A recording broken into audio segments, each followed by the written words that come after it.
വന്നിരിക്കുന്നത് കോഴിക്കോടൻ ഹൽവ തയ്യാറാക്കുന്ന വീഡിയോ ആയിട്ടാണ്. ഇതിനാവശ്യമായ ഇൻഗ്രീഡിയൻസ് 250 ഗ്രാം അരിപ്പൊടി.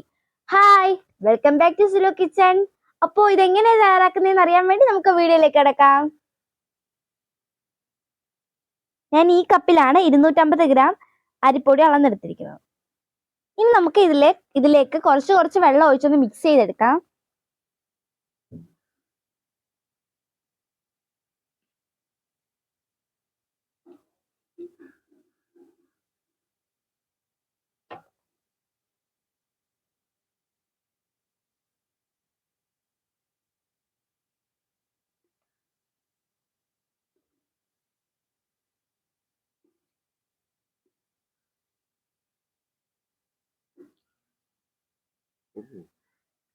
അപ്പൊ മാവ് ഒന്ന് റെഡി ആയിട്ട് വന്നിട്ടുണ്ട്. ഇനി നമുക്ക് മാവ് കൈ കൊണ്ടൊന്ന് കോരി നോക്കാൻ നല്ല പരുവത്തിലായി വന്നിട്ടുണ്ടോ എന്ന് നോക്കാൻ വേണ്ടിയാണ്.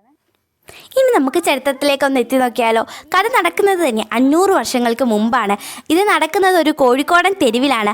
കോഴിക്കോടൻ തെരുവിൽ വാസ്കോഡ ഗാമ കപ്പൽ ഇറങ്ങി വന്നപ്പോൾ അദ്ദേഹത്തിൻ്റെ പിൻഗാമി ആ തെരുവിനെ മിഠായി തെരുവ് എന്ന് വിളിച്ചു. അതിന് കാരണം എന്താണെന്ന് അറിയണ്ടേ? അവിടെ അദ്ദേഹം ആദ്യമായി കണ്ടത് കുറേ ഹൽവ നിരത്തി വെച്ചിരിക്കുന്ന കടകളാണ്. അങ്ങനെയാണ് ആ തെരുവിനെ മിഠായി തെരുവ് എന്ന് പേര് വിളിച്ചത്. ഇനി നമുക്ക് ഹൽവയുടെ കാര്യത്തിലേക്ക് പോവാം. തുർക്കി എന്ന രാജാവ് അദ്ദേഹത്തിൻ്റെ തോഴിമാർക്ക് വേണ്ടിയാണ് ആദ്യമായി ഹൽവ ഉണ്ടാക്കാൻ തുടങ്ങിയത്. അങ്ങനെ കോഴിക്കോട് മൊത്തവും അത് പ്രചാരമായി. അങ്ങനെ ആദ്യമായി കോഴിക്കോട്ടിലും ഹൽവ ഉണ്ടാക്കാൻ തുടങ്ങി. അങ്ങനെ എല്ലാവരും ഹൽവ എന്ന ഒരു കച്ചവടം പ്രചാരമായി. പക്ഷേ എന്നാലും കോഴിക്കോടൻ ഹൽവ എന്ന് പറയുമ്പോൾ തന്നെ വായിൽ കപ്പലൂറും. ഇനി നമ്മൾ ഹൽവയ്ക്ക് എങ്ങനെയാണ് ഹൽവ എന്ന് പേര് വന്നത് നിങ്ങൾക്കറിയണ്ടേ? അതാണ് ഞാൻ പറയാൻ പോകുന്നത്.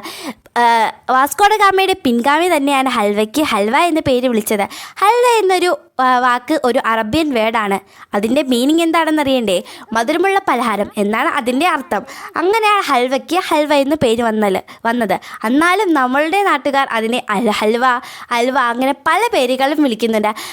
എന്നാലും കോഴിക്കോട്ടെ ഹൽവ കാണുമ്പോൾ തന്നെ നമ്മുടെ വായിൽ വെള്ളമൂറും. ഹൽവയുടെ കഥ നിങ്ങൾക്ക് ഇഷ്ടപ്പെട്ടോ എന്ന് വിചാരിക്കുന്നു. നമ്മൾ കൈവിടാതെ നന്നായിട്ട് ഇളക്കിയെടുക്കണം. അതാണ് നമ്മുടെ ഈ ഹൽവ ഉണ്ടാക്കുന്നതിൽ മെയിൻ ടാസ്ക് അതാണ്.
നേരത്തെ കണക്ക് നമുക്ക് ഒന്നുകൂടെ ലെയർ ആക്കി കൊടുക്കാം.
ഇനി നമുക്ക് വീണ്ടും ലെയർ ആയിട്ട് കുറച്ച് കാഷ്യൂനട്ട് ഇട്ട് കൊടുക്കാം.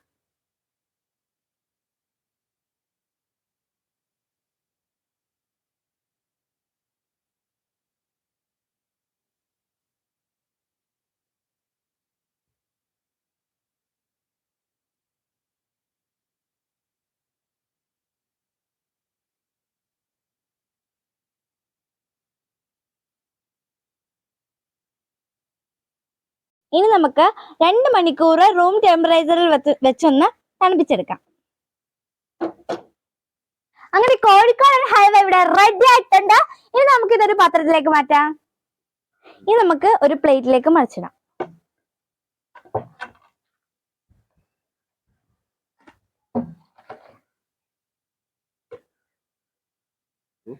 ഗായ്സ്, അപ്പൊ നമ്മുടെ കോഴിക്കോടൻ ഹൽവ ഇങ്ങനെ പൊങ്ങി വരികയാണ്. ഗായ്സ്, അഡാറ്. ഗൈസ്, കാണുമ്പോ തന്നെ വായിലൂടെ കപ്പലോടുന്നു. ഇനി നമുക്ക് കഴിച്ചു നോക്കുമ്പോ എങ്ങനെയായിരിക്കും ടേസ്റ്റ് വൈസ് നോക്കാം. ഗൈസ്, ഇനി നമ്മള് ഒന്ന് കട്ട് ചെയ്യാൻ പോയാണ്. കട്ട് ചെയ്തൊരു പാത്രത്തിലേക്ക് എടുക്കാം.